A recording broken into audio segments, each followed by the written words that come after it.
Welcome back to the Custom Garage Backyard Build Series. Today we're going to go over a little bit of what we've done here in the last day or two. Well, more than a day or two, but get caught up here a little bit on what we're doing. We've headed into the sprinkler system. We've laid out the front yard so far and ran into, a few problems. Nothing serious.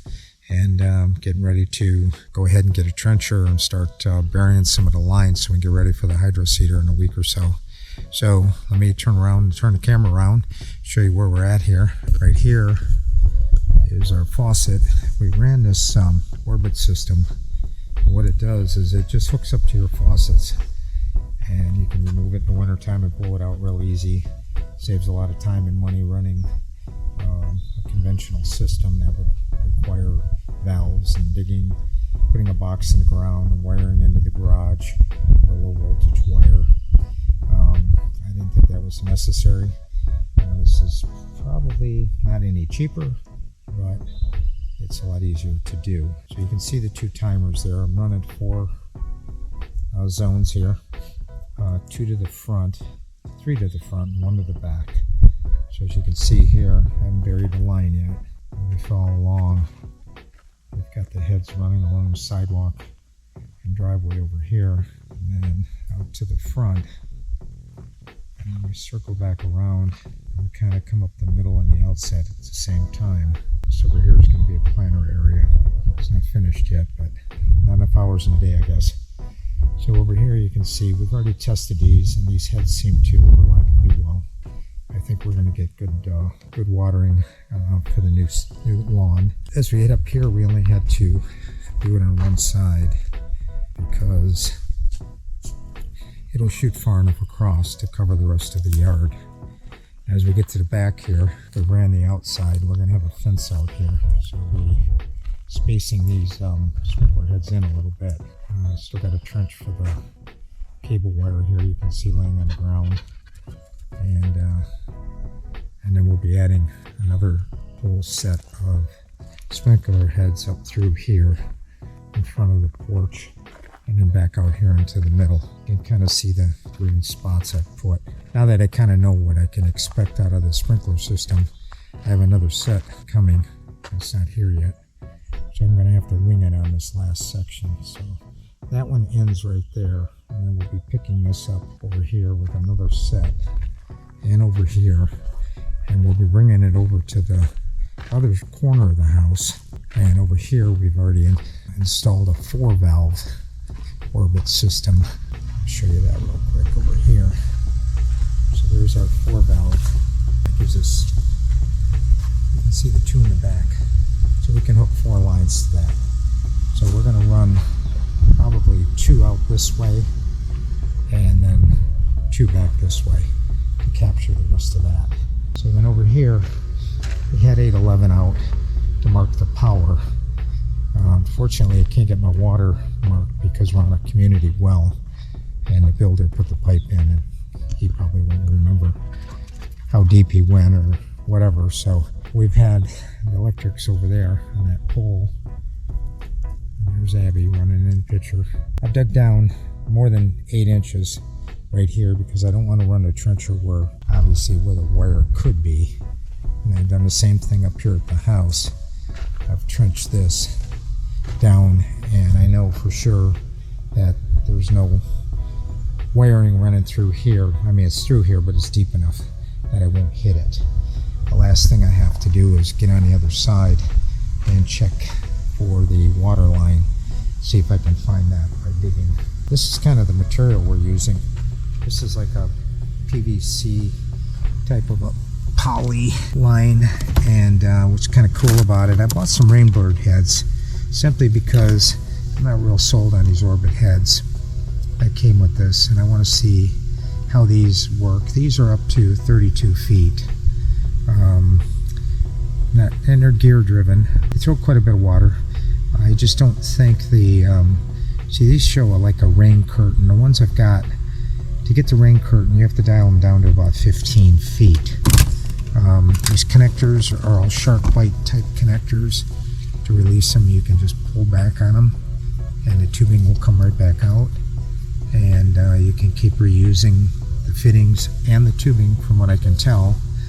You can see here where it bit into this one a little bit. I would probably trim that again before I would reuse it, just to simply make sure there's no leaks in it. But so far it's held up pretty well. I pressured it all up. The kit's kind of nice. It comes with everything you need. You get a pressure gauge so you can check your line pressure. We started off with about 80 pounds of water pressure at the faucets. Now it drops, of course, when you turn on the washer and everything inside. At certain times of the day when there's more water being used in the area, it's going to drop. I'm hoping to catch it at times when people aren't using as much water.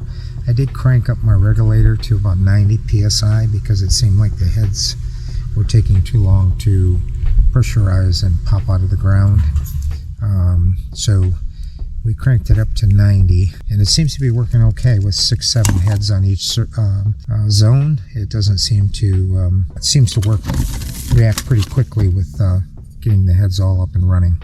So you got 90s, you've got these guys here are a drain for the end at your low point that you put in a line, and what it does is when you shut it off, the line kind of pre-drains itself. And then of course if you blow it out in the winter time, this gives you an option to blow it out as well.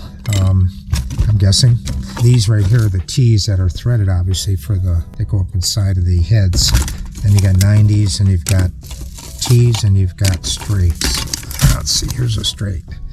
The other thing I didn't get, I wish they'd have gave you for the last one, when you run out the last one, is if you're not using a drain, you could use a 90 with a thread on it. So I'm going to look online and see if I can get some of them. I might need them. So that's it for now.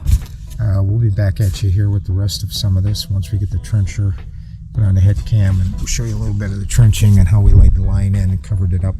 It's kind of boring stuff, but you know, not everybody will think it's boring. They might give them an idea here or there. But appreciate you watching the channel, and we'll be back at you pretty soon here. And don't forget to subscribe, hit the bell notification, and we'll see you soon. Okay, welcome back to the Custom Garage Build-Out Backyard Build-Out series. Been fighting the rain here a little bit today. Quite a bit done, probably since the last video where we were backfilling the back of the hill. We've laid out some irrigation systems out front, and we'll show you that. And this morning I was busy between rain, and I'll flip the camera around, trenching and finding where my drain pipes are and cutting them in little pieces like that, which is unavoidable because you don't know where the builder put them. That tube right there is where they're going to run the line for the new propane tank. I don't know if you remember in the last video, there was a propane tank right about there, and we've had that one removed. It was a smaller 120-gallon tank, and now I've rented a trencher, and we've trenched all the way back to here. Took a little bend here, and then I created a little pad back here with some gravel for now. We took 5 trees out of here. I did 2 more this morning, I think 3 yesterday. They're all small pine trees, as you can see. I got them cut up right there. These trunks are pretty straight. I have a friend that has a farm, and a lot of times folks will just use these for fence poles to save some money and tack their wire to them. So I don't know if he'll be able to use them or not. If not, we'll cut them up and make firewood out of them. But that's where the new tank's going to go. It's a 500-gallon tank. American Gas should be here sometime between now and the next 2 hours to install it, I hope. Waited a couple weeks for the appointment. I'm anxious to get this in because it's the last thing that needs to be brought back here over the ground, and I don't want to do it after it's been seeded. We ended up pushing the hydro seeder out maybe a week or 2 because I'm not done with my irrigation system, which I will show you over here. See these green dots is where I was marking where the heads are going to go. We're coming in about, I don't know, 2 feet from the rock because there's going to be the fence in between that. You can see from this sprinkler head here. The fence will probably be somewhere right about where my foot is in between. So I'm going to run the trench out here where the line is now. We'll kick this out. This is just laying here. And the reason for this layout was honestly to see how these sprinkler heads were going to do. It's an orbit system. You know, I didn't really save any money using it because I got to feeling we're going to end up changing out these gear-driven heads at a cost of about $7-8 a piece if I buy them in bulk. These don't seem, they throw a stream. They don't really have a fan pattern to them. So we're going to try out some Rainbirds that have a 35-foot range and a fan sitting on them. More of a fan pattern, kind of this way when you're thinking about it. So you can see here, we've started rocking this in. We're going to have the sprinkler trench in front of that. And then over here is where it all begins. We ended up with quite a setup. I started off thinking I could do this with one or two units. I'm up to 3 kits and 4 timers. I ended up buying a 4 zone timer for the other side of the house. And you can see here we ran the lines. This is pretty well set up right now.